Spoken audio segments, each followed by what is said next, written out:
So let's start with our first data structure, which is array. So let's define array as an ADT. Okay. So most of the time people make the mistake of thinking about array as a particular implementation, where they think about arrays as a set of continuous memory locations, uh, but that's not the correct way to look at arrays as an ADT, because that is just one particular implementation of arrays. Okay? So we will define arrays as an ADT without binding ourselves to any particular implementation. So what do really arrays represent? Okay, so arrays have two things. Okay, right? There is a particular index value, and at that particular index we store a particular value in the array. Okay, so we really have these pairs. Okay, so it's a sort of mapping from a particular index to a particular value that we are going to store. Okay, so when we define array, what is it that we are going to store? Okay, so what data should be there in the array? So it should have these pairs of index value, right? So these index value pairs should be there. So these pairs might be stored explicitly, or the sometimes index might be there implicitly. Okay? So that again depends on what kind of implementation you go with, but that's essentially the data that is there in the array. And what operations do we have on array? So what possible things you can do on array? So one particular operation you can do is, say, create new array. So you might want to create a new array, and if that is the operation that you want to do, now this is an algorithm. So if you remember the way we described algorithms, in parentheses we were going to define what is the input required. So you can now have many different versions of create new. Okay, so you can say that, well, I'm going to have create new, and I will just specify the capacity of my array. So how many elements the array can have. Okay, you can have another version of create new where you would say that I will create new array, I will define capacity, but along with that I'm also going to specify the default value for each index. Okay, or here you might leave the array uninitialized. Here you are initializing the array. So there could be many ways of creating new, and there is no right or wrong way of defining these operations. So it's up to you how you want to define your abstract data type. Okay, so now once we create a new array, what else we might want to do? We might want to store the element. Okay, so store element would be an operation, and you should specify the index value, and then you should specify the data value to be stored. Okay, that's how you would store the element. And sometimes you might want to access element, and then you would give again the index value as your input, and then this access element should return the data value. Okay, so again, some of these algorithms, they would have certain return value. We would write about them when we go and implement these operations. Okay, and that's essentially basic array, what it is supposed to do. Okay, over the top you can have many more elements. So you can say I have an operation called search value. Okay, so within my array I will search for a value, and I will give you a search value. Okay, search val. Okay, and so on. Or I can say there is an operation called, say, increment on my array. I'm just defining this operation on my own. So what it will do is it will go and increase the value at each index by 1. It could be there. Okay, I can have operation where I want to copy one array to other array. Okay, and that's the kind of algorithm that we had talked about if you remember when we talked about representing algorithms. So I can have a operation called, say, copy array. Okay, and it should have input as another array as an input. Okay, so I will say this is input array. Okay,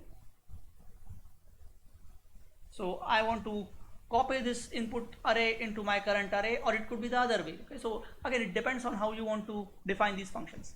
So basically when you define an abstract data type, you should define what data it is going to store and a set of operations that are going to happen, and for each operation what is the input and what it is supposed to achieve. Okay, so that's essentially the specification of abstract data type. Okay, and that's where the ADT stops. Okay, now there could be many ways of implementing this particular abstract data type.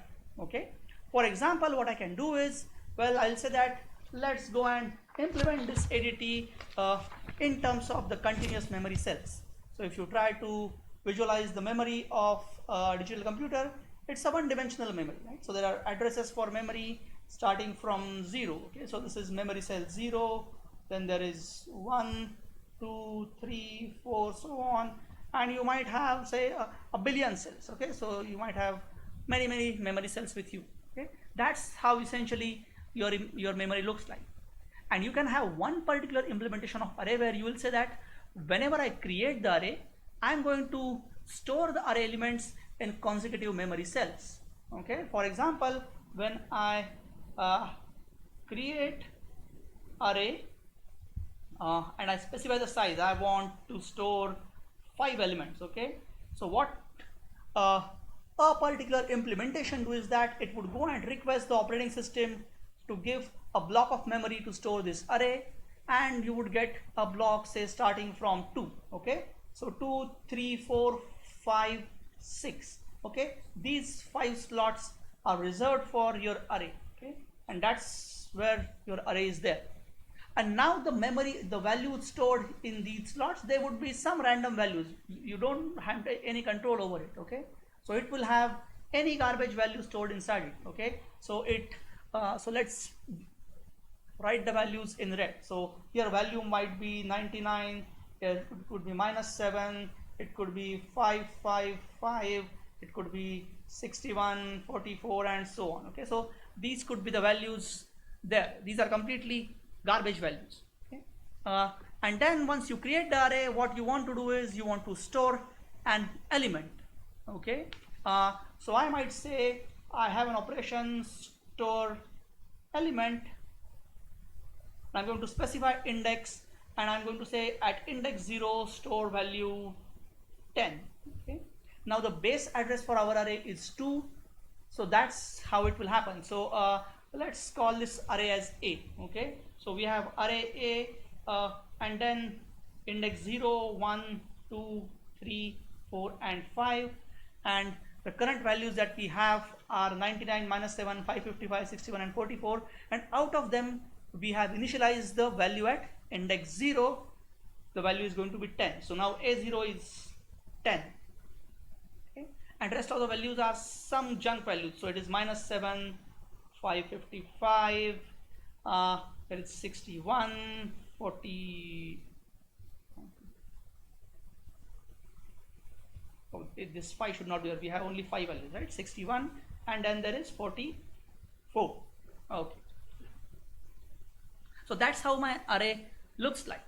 Okay, so now depending on what implementation you have, you would have different time complexity for each of these operations. For example, when I say create array, all I did was I reserved a block of memory.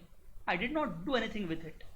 So this particular implementation of create array, it should require only a constant amount of time. I go and request the operating system, give me a block, operating system gives me a block, and that's it. Okay, so this create array implementation, it would take only constant amount of time. So this would belong to theta1. It requires constant amount of time.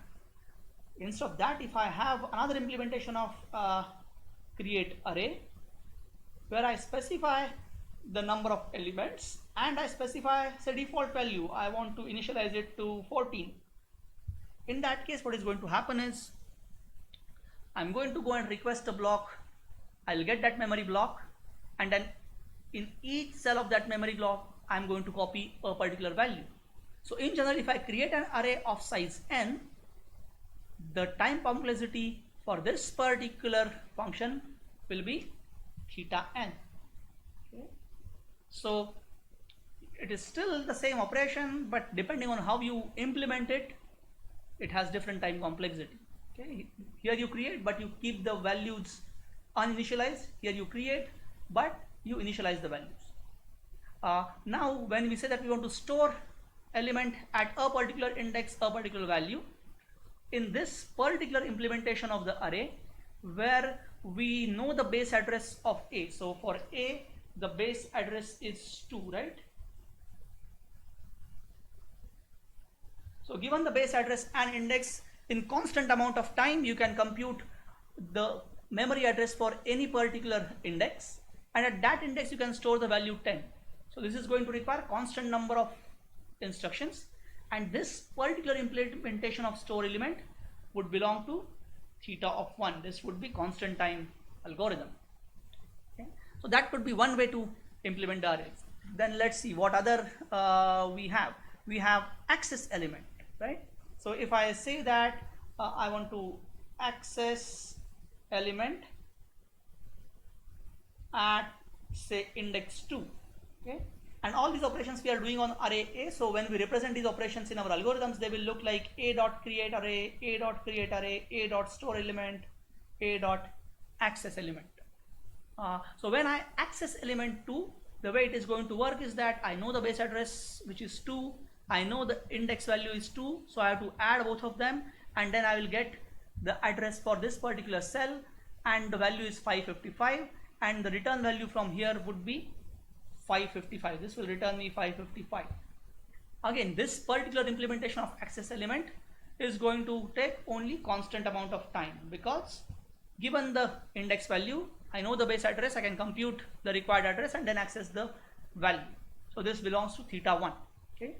Next we have say search value, and we will keep this or let's do it now. Okay. Let's think about a very simple implementation of search value. Okay. And I get the value as say 61 as input. I can have a simple implementation where what I can do is I can start right from the first cell of my array and go on searching for the value 61, okay, which is called the linear search. So what is going to happen is there would be a best case scenario. So remember, here input size is n, which is 1, 2, 3, 4, 5. The input size is 5, but for the same input size plus 1, so 6 values we are dealing with. For the same input size, for various instances of the input, you can have different running time. So if I search for 61, it is going to require 1, 2, 3, 4 steps. But if I search for 99, it would require just one step. If I search for 75, it would require going through all the elements, and then only I can declare that the value is not present. So what I'm going to do is I'm going to assume the worst case scenario. In the worst case scenario, I have to go through all the n elements of my array, and then I can declare that, well, value is not present. And that's why this particular implementation of search value has the time complexity of, worst case time complexity of theta n. Okay.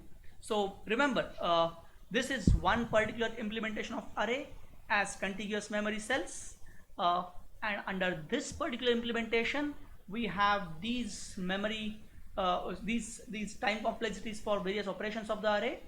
But it's not necessarily true that every time you will have the exact same implementation and every time you will have exact same time complexity. So remember that we are defining array as an abstract data type where we are not attaching ourselves to any particular implementation. Okay. So in your lab assignment for CS204, when you have the assignment for on arrays, this is what you are supposed to do. You are supposed to have array definition as an ADT, and then in your implementation keep flexibility about changing the underlying details. Okay. So when we cover the CS204 lab assignments, then we'll discuss about these implementation in more depth. So to summarize, what we have done is we have defined our array as an abstract data type. We have talked about what data it should store, what operations it should support, For each operation, what should be the input, what should be the output, and this is just the specification. And then we have looked at one particular implementation of this array ADT as contiguous memory cells. And for this particular implementation, we have seen what is the worst case time complexity of various operations. Okay, so that's about array as an abstract data type.